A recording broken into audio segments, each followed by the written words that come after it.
একটা চাবি না থাকার ভুলে সব হারানো যায়, শুধু দরজা নয়, ভরসাও। শোনো এক চুপচাপ কষ্টের গল্প যা ভাবাবে তোমাকে প্রতিদিনের ছোট ভুল নিয়ে।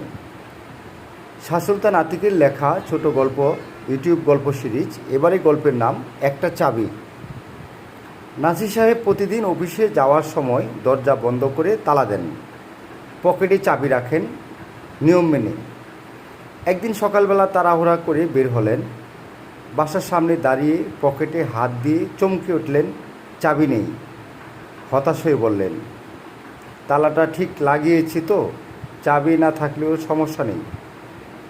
দিন শেষে বাসায় ফিরে দেখলেন তালা আসলেই ঠিক ছিল না। ঘরের দরজা খোলা, জিনিসপত্র তছনছ, টাকা নেই, স্ত্রীর সোনার চেনও গেছে। তিনি বসে পড়লেন চুপচাপ।